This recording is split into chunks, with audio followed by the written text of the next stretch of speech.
मयूरभंज में लगान वर्षा और बन्या परिस्थिति 22 ब्लॉक प्रभावित 1700 ऊर्ध्व लोक जलबंदी। मयूरभंज जिले में 2 दिन जारी रही वर्षा जो जनजीवन संपूर्ण अस्तव्यस्त हो पड़ी। सरकारी आकलन अनुसार जिलार प्राय 22 ब्लॉक बन्या और जलबंदी समस्यार सम्मुखीन होती। मोट 28 ग्राम पंचायतर 45 गाँव में बन्या पानी पशि जाइछि। बारिपदा पौरपालिकार 6टी वार्ड में कृत्रिम जलबंदी परिस्थिति सृष्टि होइछि। लगान वर्षा जो व्यापक घरद्वार भांगी जाइछि। मिलिथिबा रिपोर्ट अनुसार 215टी घर आंशिक और संपूर्ण क्षतिग्रस्त होता बेले 2टी कुड़िया घर और 11टी गोरु गुहाल भांगी जाइछि। तेबे जिला प्रशासन पक्षरु तुरंत उद्धार और रिलीफ कार्य युद्धकालीन भित्तिरे आरंभ करा जाइछि। प्रभावित लोकंकु सुरक्षित स्थान को नेबा पई 10टी आश्रयस्थली खोला जाइछि। विपन्न को रंधा खाद्य जोगा देवा पई 14टी मागणा रोषेई केन्द्र कार्यक्षम करा जाइछि। प्रशासन पक्षरु स्थिति उपरे नजर रखा जाइछि और आवश्यक स्थले अधिक रिलीफ सामग्री जोगा देवाकू प्रस्तुत थिबा सूचना मिलिछि।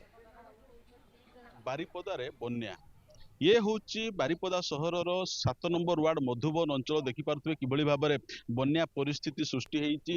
पानी धीरे धीरे वृद्धि पाँच लोक मैंने कि भाव में निजर घर द्वार छाड़ी आसबाब पत्र धरी कि भाव में छातीए पानी रे चली चली आसुचंती। जो विपद संकुल अवस्था से निजे निजे निज घर बाहरी एवं आसी रास्ता उपरे जो जरी टांगी और टेंट माध्यम से बर्तमान रोचंती। कौन कौन सब माने जो भाव में पानी बढ़िला सब प्रकार सब जिनस पत्र सब बाहर कर पारे ना किसी रहीगला किछि रहीगला सब टांगी दिखाई उपरे जोगा कागज पत्र सब नि बाद बाकी जिनस जोगा माने रहिबा कथा उपरे झुलै कर रखा जाय। मैंने भावुँ जो भाव में आसला बेलू से जो टांगी रखी से जिनस पत्र सेमती थी आज्ञा आ भासी गले निज जीवन टाक तो बचेबार अछि ना आउ एते जिनस संग संग तो अख्तियार करि होनी ना। प्रति वर्ष एभलिया परिस्थिति सृष्टि होची बन्या परिस्थिति आसुची आपण माने भी तापरे भी निज घर द्वार धरिकी से भलिया भाव में अछंती वर्ष को वर्ष। आज्ञा जोडी माने आमे रही जाइछि पूर्वरु सेति पय रहूची अल्प आनीचु आ अल्प अधा रही जाइछि आ जहा माने व्यवहार करिया पय जहा नै आछू बसिया पय चेयर पेयर आनीचु आ गैस तक नै के आछू आ रोसई कोथरे करिवु कोन करिवु।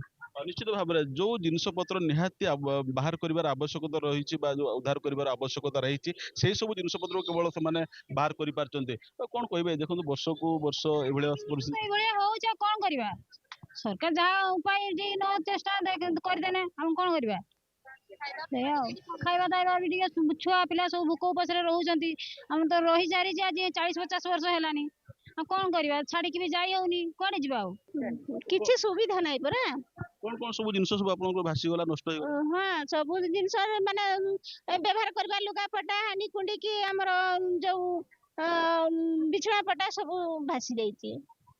आपन पूर्व सूचना दिखाई जेहेतु बन्या परिस्थिति सृष्टि हो पारे भी आम तो गरीब लोक खटिबा जीवा ना घर जगि रही आते काढ़ी ना एत जिनस पत्र घर करके कम जिनस पत्र रही ना आउ जहाँ अल्प स्वल्प धरिकी पलि आसले कुनी छुआ भी ताकू भी धरिकी आम ये बसीचे तापर जहाँ हम आमर जिला प्रशासन तरफ सब प्रकार व्यवस्था होती मल्टीपल टीम्स डिप्लॉय होती आम इनश्योर करमर जोटा जीरो कैजुअलिटी अप्रोच तथा जीरो विक्टिम अप्रोच समस्त को इवाकुएट करा जो माने फ्लड प्रोन रिस्क एरिया अच्छा छड़ा फ्लड सेल्टर भी सफिशिएंट खाଇବା व्यवस्था सफा पानी पीवा व्यवस्था एवं राति रे डीजी सेट तथा जहाँ भी आम तरफ साहाय्य हो पार आम सब जोगान करूँ आउ फ्लड सिचुएशन सरला परे प्रॉपर सर्वे हम जार जो डैमेज असेसमेंट हिसाब से रिहैबिलिटेशन पैकेज रे भी सरकार इंक्लूड करें। जो एडीएम सूचना देइचंती एवं जो भाव में बारिपदा जो सब कलेक्टर अच्छे सूचना देइचंती समस्त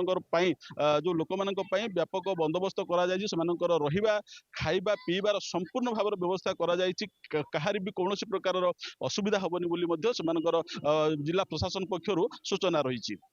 मयूरभंज जिला बारिपदार दलगोविंद बारिक, कनक न्यूज।